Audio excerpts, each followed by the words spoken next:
오늘 우리에게 주시는 하나님의 말씀은 누가복음 8장 40절에서 56절까지의 말씀입니다. 하나님의 말씀을 받들어 읽겠습니다. 예수께서 돌아오심에 무리가 환영하니 이는 다 기다렸음이로라. 이에 회단장인 야이로라 하는 사람이 와서 예수의 발 아래 엎드려 자기 집에 오시기를 간구하니 이는 자기에게 12살 된 외딸이 있어 죽어감이로라. 예수께서 가실 때에 무리가 밀려들더라.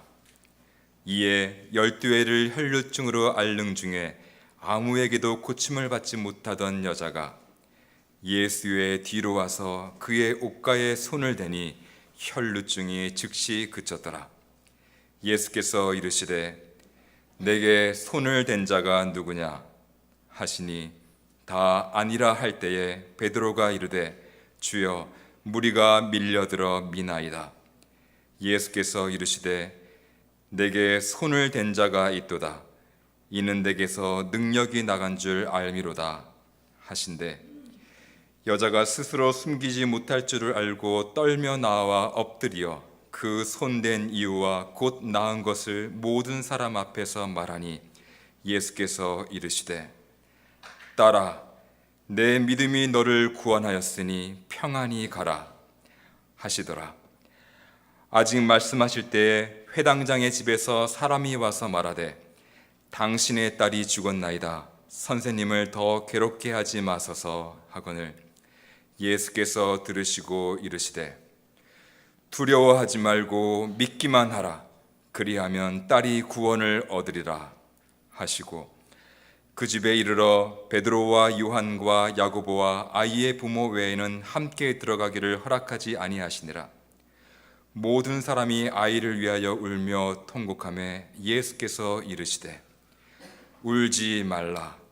죽은 것이 아니라 잔다 하시니 그들이 그 죽은 것을 아는 고로 비웃더라.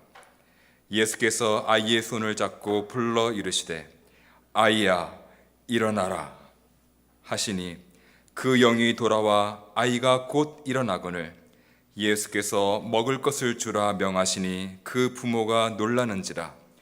예수께서 경고하사 이 일을 아무에게도 말하지 말라 하시니라. 아멘. 인생을 살면서 우리가 공감하는 것이 있습니다. 인생은 살아갈수록 평안하게 그리고 쉽게 살아가기가 힘듭니다. 개인마다 그리고 가정마다 지켜보고 있노라면 여러 가지 일로 복잡하게 얽혀 살아갑니다. 건강, 자녀, 혹은 직장이나 생업, 그리고 사람들과의 관계 속에서 여러 문제에 얽혀 있다 보면 그것이 우리의 인생의 문제가 되어서 인생을 힘들게 합니다. 그 힘든 상황 가운데서 자신의 감정이나 삶을 자신의 생각대로 풀어내지 못합니다. 그렇다고 해서 나의 문제를 다른 사람들이 그렇게 깊은 관심을 가지거나 나 대신에 그 문제를 풀어주지는 않습니다.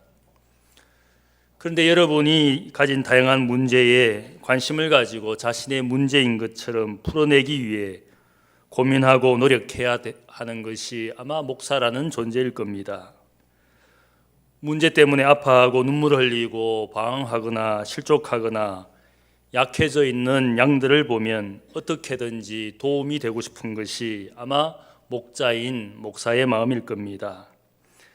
내 인생 사는 것도 버거운데 왜 남의 인생까지 내가 관심을 가지고 고민하고 또 도와주어야 하는지 이런 생각이 가끔 들기도 합니다.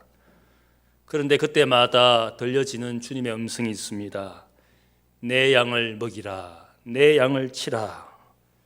자신의 양들을 부탁하신 선한 목자이신 주님의 음성이 제 마음속에 들릴 때가 많습니다.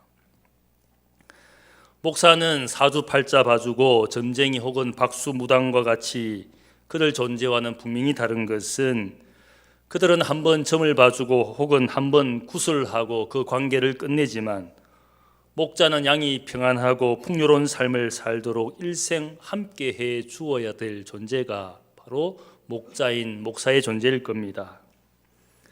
선한 목자이신 우리 예수님께서는 자신을 찾아오는 모든 사람들을 그들의 고통과 불행을 다 알아주시고 그들의 문제를 자신의 문제로 여겨주시고 풀어주신 것이 선한 목자이신 우리 주님이었습니다. 오늘 누가복음 본문을 보면 주님을 찾아온 한 남자와 한 여자의 이야기가 나옵니다. 이 두 사람은 서로 모르는 존재이고 상관없는 존재이지만 오늘 이 본문을 통하여 믿음의 이야기에 한 묶음이 되는 사람들입니다. 주님의 치유와 구원의 역사를 경험한, 그것을 은혜로 경험한 남과 여라 할 수 있습니다. 아마 여러분이 남과 여라는 이 말 속에 아마 과거에 이 프랑스 영화를 보신 분이 있을지 모르겠습니다. 최근에 보니까 또한 남과 여라는 한국 멜로 영화가 또 나온 적이 있는 것 같습니다. 이들 영화들은 우연한 만남에 남녀가 사랑에 빠지거나 혹은 불륜에 빠지는 그런 이야기이지만 오늘 본문은 그런 이야기가 아닙니다. 믿음의 이야기입니다. 어떤 믿음을 가지고 살 것이냐를 보여주는 남과 여의 이야기를 할 수 있습니다. 본문에 등장하는 두 남녀는 서로 다른 인생을 살아온 사람들입니다. 그런데 공통점이 있습니다. 그들에게 닥친 인생의 불행 때문에 고통당하는 사람들이었습니다. 주님을 찾아온 남자 야이로는 마을 해당의 장으로서 유대인들의 리더가 되는 사람이었습니다.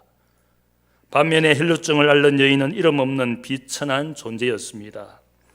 야이로라는 이 남자는 해당 장이었기 때문에 언제나 하나님의 말씀이 선포되는 그곳에서 말씀을 듣고 예배를 드릴 수 있는 그런 사람이었습니다. 하지만 여인은 자신이 가진 병 때문에 부정한 존재로 취급이 되어서 사람들이 모여있는, 특별히 해당은 갈 수 없는 여인이었습니다.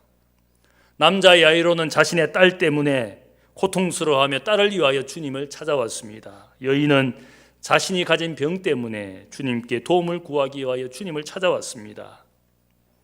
야이로의 딸은 12년 동안 건강하고도 풍요롭게 사는 딸이었지만 지금 병들어 죽게 되었습니다. 여인은 12년 동안 병들어서 그 병을 치유하기 위하여 자신이 가진 모든 돈을 허비하며 살았지만 결국 여전히 병들어 있고 가난하게 된 비참한 여인이었습니다. 야이로는 자신의 딸이 병들어 죽고 있다는 것을 온 마을 사람들에게 알릴 수가 있었지만 여인은 자신이 병든 사실을 결코 사람들에게 알릴 수 없는 그런 삶을 사는 여인이었습니다. 남자 야이로와 여인은 달라도 너무 다른 인생을 살고 있었습니다. 우리가 교회를 찾고 주님을 찾아오는 많은 이유가 있을 겁니다. 아마 우리의 인생을 들여다보면 아무도 같은 삶을 사는 분은 없을 겁니다. 자신이나 혹은 자신의 자녀 때문에 혹은 육신이나 마음의 병 때문에 혹은 일이나 관계의 문제 때문에 각기 불행의 한 조각을 안고 주님을 찾아왔을지 모르겠습니다. 우리 모두가 인생의 불행과 고통 가운데 있을 때에 어쩌면 우리의 마음속에 심정적으로 내가 지금 인생의 밑바닥에 와 있구나 혹은 내 인생의 삶이 무너지고 있구나 그런 생각을 하고 있을지 모르겠습니다.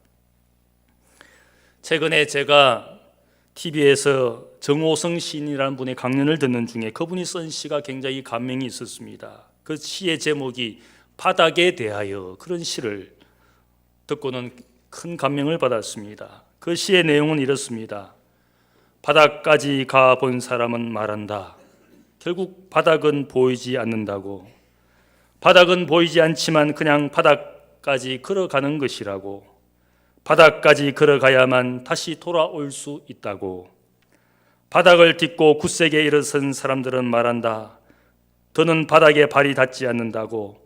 발이 닿지 않아도 그냥 바닥을 딛고 일어서는 것이라고.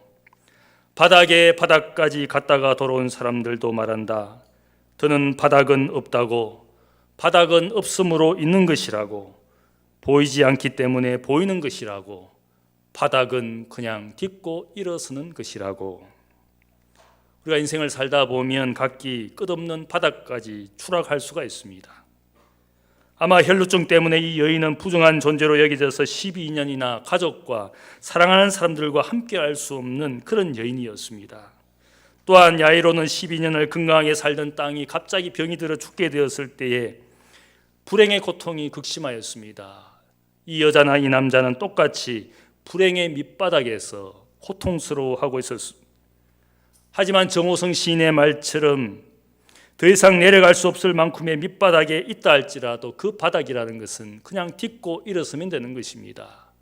말은 쉽지만 그 바닥은 여전히 그에게 고통스러운 바닥일지 모르겠습니다. 분명한 것은 그 바닥이 누구인가, 어떤 바닥을 딛고 일어서야 할 것인가를 오늘 본문이 말하고 있습니다.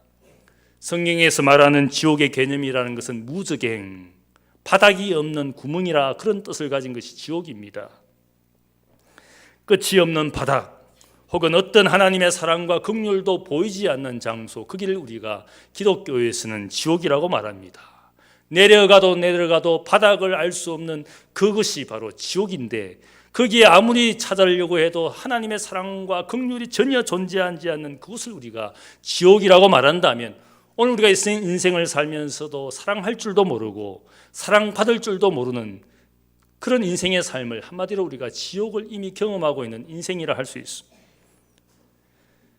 우리가 맞이한 불행의 바닥은 우리 스스로가 생각할 때 서로 다를 수가 있습니다. 어떤 사람에게는 여기까지가 인생의 가장 밑바닥이라 생각할지 모르겠지만, 다른 사람에게는 그 바닥보다 더 깊은 곳에 더 밑이 어쩌면 그분에게는 인생의 바닥이 될 수가 있습니다. 모두가 인생을 살면서 서로 불행하게 여기는 그 바닥은 각각 다를 수가 있습니다. 중요한 것은 그 어떤 인생의 바닥에 와 있더라도 오늘 이 야이로나 혹은 무명의 여인은 그 바닥에서 주님을 찾아 나왔다는 것입니다. 왜냐하면 주님을 통하여 그의 인생의 밑바닥을 딛고 일어서기 위하여 주님을 찾아온 것이라 할 수 있습니다. 그들에게 예수님은 인생의 희망의 밑바닥이 되었습니다. 인생의 바닥에 우리가 혹 있다고 생각할지는 모르지만, 그곳에서 주님을 딛고 일어서게 되면 그것은 불행의 바닥이 아니라 새로운 인생을 살 수 있는 그 바닥이 기초가 되는 것입니다. 거기에 다시 우리의 인생과 믿음의 집을 짓고 살면 그 바닥은 불행이 아니라 오히려 새로운 것을 시작할 수 있는 기초가 되는 줄로 믿습니다. 여러분, 어떤 인생이 밑바닥 가운데 있습니까? 그 바닥에서 주님을 만나는 여러분이 되시기를 축복합니다. 예수님께서 해당장 야이로의 간청을 듣고 그의 딸을 고쳐주시기 위하여 그의 집을 향하여 가기 시작했습니다. 딸의 목숨이 경각에 달려있기 때문에 야이로는 조급할 수밖에 없었습니다. 그런데 이 급박한 상황에서 야이로와 주님의 길을 막는 한 여인의 이야기가 나옵니다. 한 비천하고 부정한 여인이 야이로의 긴급한 시간을 잠시나마 막았습니다. 이 여인이 어떤 여인입니까? 아마 이 혈루병, 유출병이라는 것은 그녀의 하체에서 끊임없이 피가 새어져 나오기 때문에, 율법에 따르면 여인이 생리하는 기간 중에는 부정한 존재로 여겨졌기 때문에 다른 사람과의 접촉을 금하고 있었습니다. 매일의 그녀의 몸으로부터 피가 흘러나오는 이 사실은 그녀의 삶을 12년 동안 고통스럽게 만들었습니다. 누구와도 접촉할 수 없는 부정한 존재로 여겨졌기 때문에 어쩌면 늘 몸이 연약한 상태에 있었습니다. 율법이 금하는 부정한 존재였기 때문에 어쩌면 결혼이 불가능하고, 혹 결혼하였다 할지라도 그녀가 가진 그 병은 아이를 낳는 것이 불가능한 불임의 상태였습니다.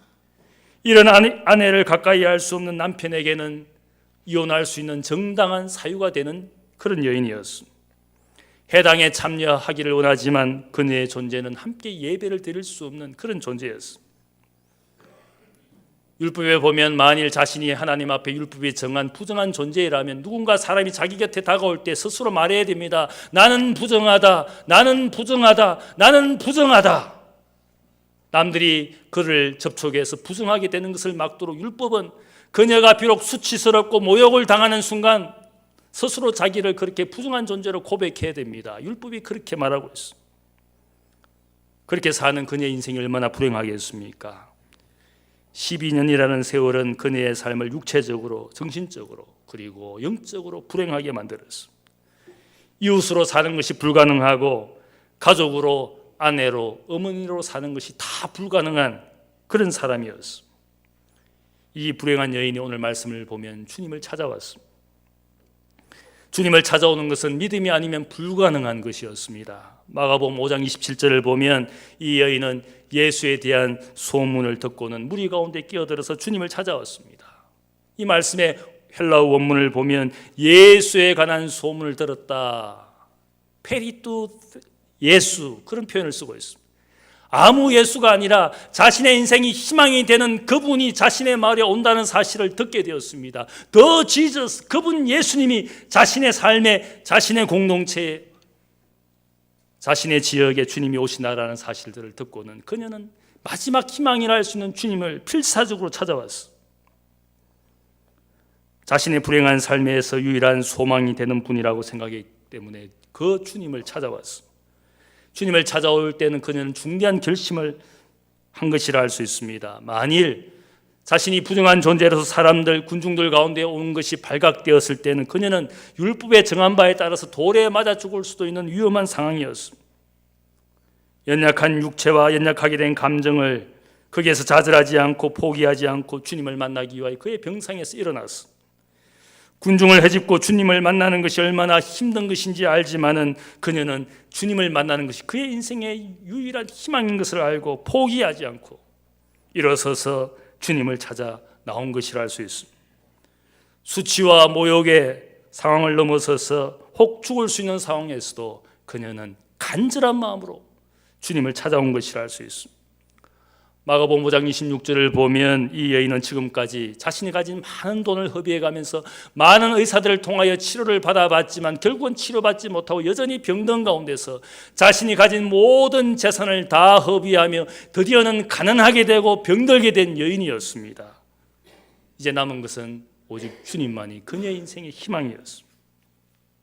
그 희망을 붙들고 주님을 찾아왔기 때문에 그것을 우리가 믿음이라고 말할 수가 있습니다. 주님의 옷자락만 만져도 나을 수 있다는 믿음이 있었기 때문에 그녀는 필사적으로 군중을 헤집고 엎드려서 주님 발 앞에 엎드렸습니다. 그분의 옷자락을 만졌습니다. 오늘 이야기를 보면 그때 여인은 자신이 주님의 옷자락을 만졌을 때 즉시 병이 낫게 된 것을 자신이 알게 되었습니다. 그리고는 조용히 집으로 돌아가기를 원했는데 주님이 그녀를 향하여 말씀합니다. 내게 손을 댄 자가 누구냐? 군중과 사람들을 향하여 말씀하실 때 베드로가 생각할 때 주님께서 많은 군중들이 밀치는 가운데 주님이 잘못 생각하셨구나. 주님 그것이 아니라 많은 군중들 때문에 누군가 주님을 밀친 것이라고 그렇게 주님께 즉시 대답했습니다. 근데 분명한 것은 주님은 이미 이 질문을 하실 때 그 여인을 보고 계셨을 겁니다. 자신의 능력으로 치유받은 여인을 알아보시고 말씀하고 있었던 것이라 할 수 있습니다.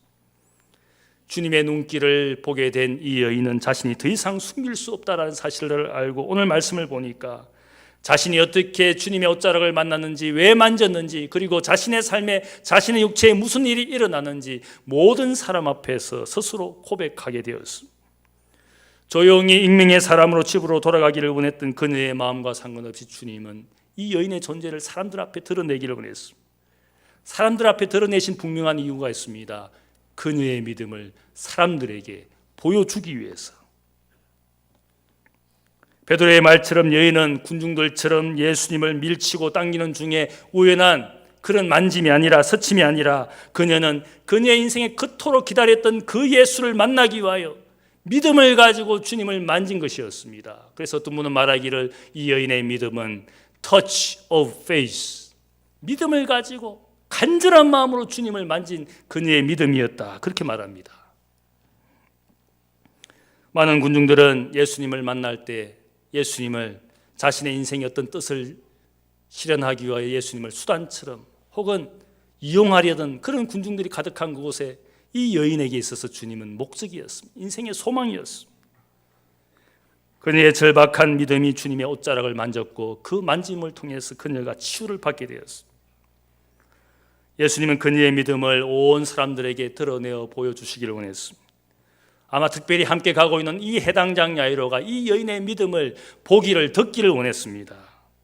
그리고 말씀해 주신 것은 이 여인은 더 이상 부정한 사람이 아니라 병이 낫고 깨끗하게 되어서 모든 사람들과 이제는 함께 할 수 있는 깨끗한 사람이 되었다는 사실들을 사람들에게 알려주기 위해서 주님께서 그녀를 드러내 주셨습니다. 흔히 우리는 우리의 믿음 생활을 할 때 우리의 믿음은 지극히 사적인 것이고 개인적인 것이라 그렇게 우리가 생각할지 모르겠습니다. 조용히 예수 믿고 말씀 듣고 신앙생활하면 되지 사적인 이 믿음을 가지고 사람들에게 자랑할 필요도 없고 혹은 나는 조용히 홀로 신앙생활 하겠다 그렇게 우리가 믿음 생활을 사적인 것으로 생각할지 모르겠습니다. 그런데 오늘 이 말씀을 보면 주님은 그녀의 믿음이 모든 사람들에게 알려지기를 원했습니다. 단순히 사적인 믿음으로 살아가는 그런 믿음이 아니라 사람들에게 증거할 수 있고 알려줄 수 있는 공개적인 믿음이 되기를 원하고 있습니다. 사람들 앞에서 주님을 고백하고 주님을 시인하고 그가 가진 믿음을 통하여 어떻게 인생의 변화된지를 사람들에게 보여주기를 원하시는 그런 믿음을 주님께서 말씀하고 있습니다. 여러분, 인생을 살면서 사람들에게 무엇을 보여주기를 원합니까? 어쩌면 우리가 가진 돈이나 명예나 지위가 있는 것을 사람들에게 보여주고 싶은 것이 솔직한 우리의 마음일지 모르겠습니다. 우리의 자녀를 위하여 희생하고 헌신하고 투자한 이유가 무엇이겠습니까? 우리 아이들이 좋은 대학에 가고 좋은 직장에 자리 잡고 좋은 지위를 가지고 있어서 그 자녀가 사람들에게 기쁨이 되고 자랑이 되고 싶은 것이 솔직한 부모의 마음이지 않겠습니까? 우리의 인생에 가진 것을 무엇인가 보여주고 싶어 하기 때문에 우리가 그토록 인생에 수고하고 있을지 모르겠습니다. 근데 오늘 말씀을 보면 우리 주님은 우리가 세상 앞에 무엇을 보여주기를 원하시는지 분명히 말씀합니다.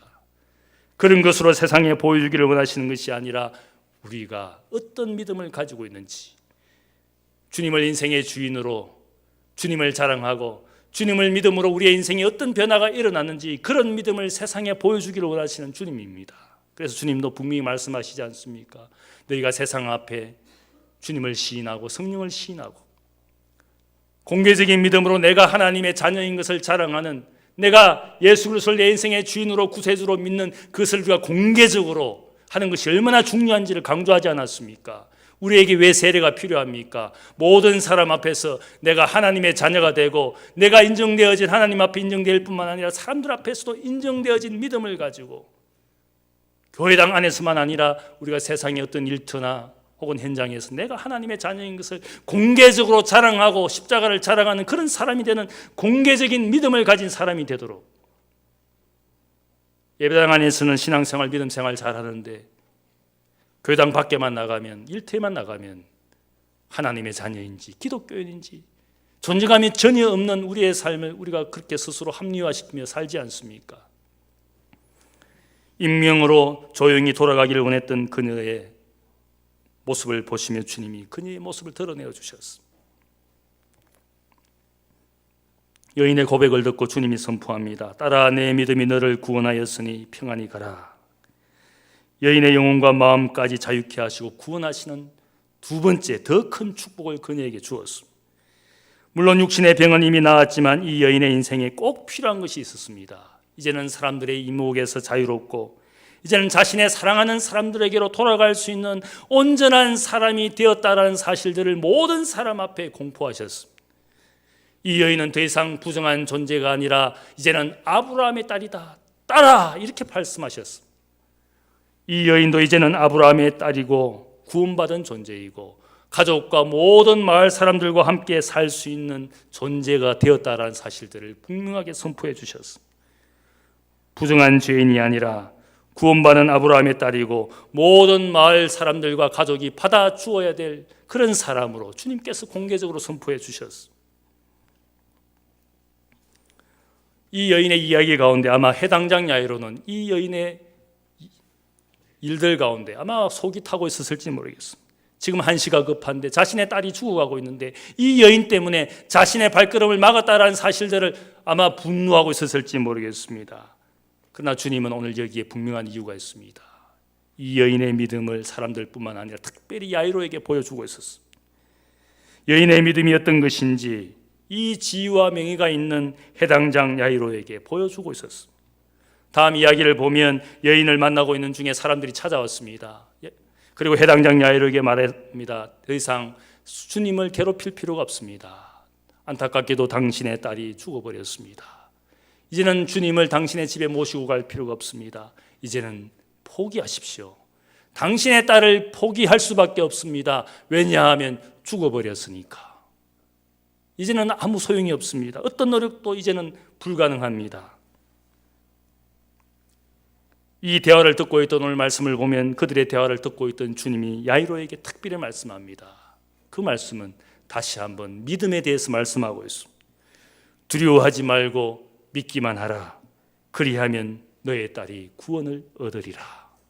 죽었다고 포기하라고 절망적인 마지막 상황에서 놀라운 것은 주님은 다시 한번 야이로에게 믿음에 대해서 이야기합니다. 여인의 믿음을 이야기하시고 이제는 야이로를 향하여 직접 말씀합니다. 믿기만 하라. 그리하면 너의 딸이 구원받을 것이다. 살아나게 될 것이다. 믿음에 대해서 이야기합니다. 믿음은 결코 포기하지 않는 것입니다. 인생의 마지막 바닥이라 할 수 있는 죽음이라 할지라도 결코 포기하지 않는 것이 기독교가 말하는 믿음인 것입니다. 야이로의 집에 도착한 주님이 사람들에게 말합니다. 그 손이의 죽음 앞에서 통곡하는 사람들에게 말하기를 울지 마라. 죽은 것이 아니라 자는 것이다. 죽은 그 소녀가 자는 것이라고 말하는 그 주님의 말씀을 듣고 사람들이 비웃었습니다. 그러나 우리가 분명히 알아야 되는 것은 예수님은 이 죽음이 마지막이 아니라 다시 시작하는 것이라고 말씀하고 있습니다. 마치 잠자는 자녀들에게 아침에 깨우는 부모의 목소리처럼 따라 일어나라, 따라 일어나라 그렇게 말씀합니다.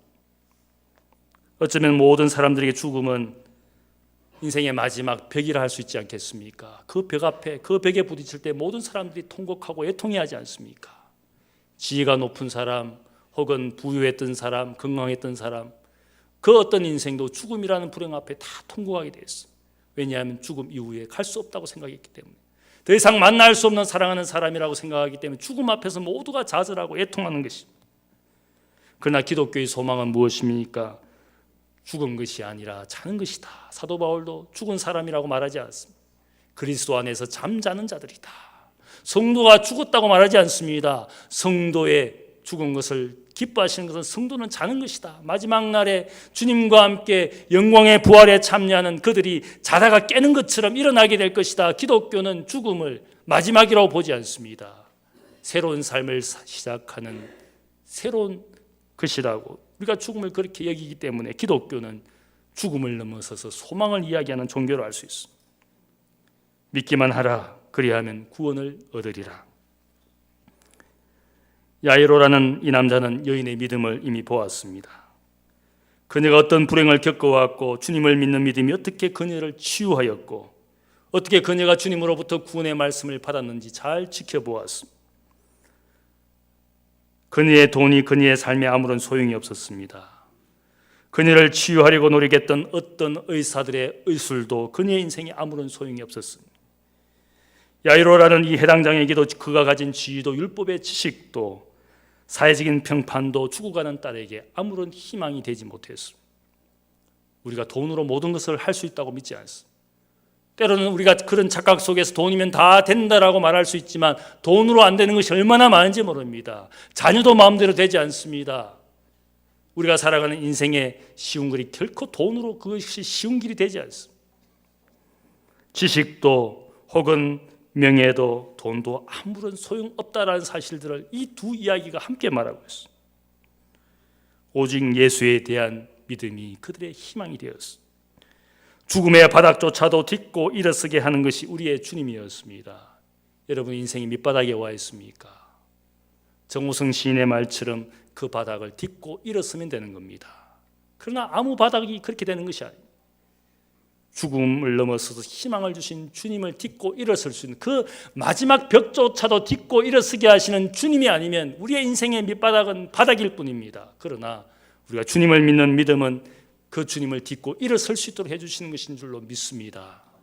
어떤 불행의 밑바닥에 살고 있습니까? 중요한 것은 그 바닥에서 주님을 인격적으로 만나게 될 때 이 여인도 야이로도 희망을 발견하고 그 희망으로부터 믿음의 역사가 만들어낸 놀라운 것들을 그들은 경험하게 되었습니다. 주님을 인격적으로 만나시는 여러분들 되시기를 축복합니다. 믿음 있는 남자, 믿음 있는 여자가 되시기를 축복합니다. 인생의 밑바닥에 있다 할지라도 그 바닥이 주님이 되시면 여러분의 인생의 집을 다시 세울 수 있는 주춧돌이 되는 줄로 믿습니다. 그런 믿음으로 살아가시는 여러분들 되시기를 주님의 이름으로 축복합니다. 기도하겠습니다. 사랑의 아버지 하나님 감사합니다. 우리는 인생의 여러 모양을 가지고 주님을 찾아왔습니다. 내 힘으로, 내 지혜로, 내 물질로 안 되는 수많은 인생의 문제를 안고 주님을 찾아왔습니다. 세상을 살며 수많은 절망 가운데 인생의 바닥 가운데 있다라고 스스로 생각하고 좌절하는 연약한 인생들입니다. 그러나 아버지 하나님 그 바닥에서 주님을 만나고 다시 일어설 수 있는 용기와 믿음을 주시니 감사합니다. 죽음조차도 이기게 하신 예수 안에 있는 영원한 소망을 알고 있습니다. 죽음을 이기고 영원한 영생의 소망을 주신 그 주님을 알기 때문에 세상의 어떤 일에도 좌절하지 않고 낙심하지 않는 저희들입니다. 주님과 함께 사는 인생의 길이 되게 하시고 주님의 우리의 인생의 바닥이 되셔서 우리를 섬겨주시고 영원한 집을 지을 수 있도록 소망을 주시니 감사합니다. 이 믿음 가지고 이 소망 가지고 살게 하여 주옵소서. 사랑하지 못하고 사랑받지 못하는 어리석은 인생 되지 아니하도록 사랑받고 사랑할 수 있는 하나님의 자녀가 되고 주님과 동행하는 삶으로 기쁨과 감사로 살아가는 저희들 인생이 되게 하여 주옵소서. 어떤 삶의 자리에서도 상황에서도 주님과 함께 사는 기쁨을 가지고 이 땅에 살게 하여 주옵소서. 감사하며 예수님의 이름으로 기도하옵나이다. 아멘.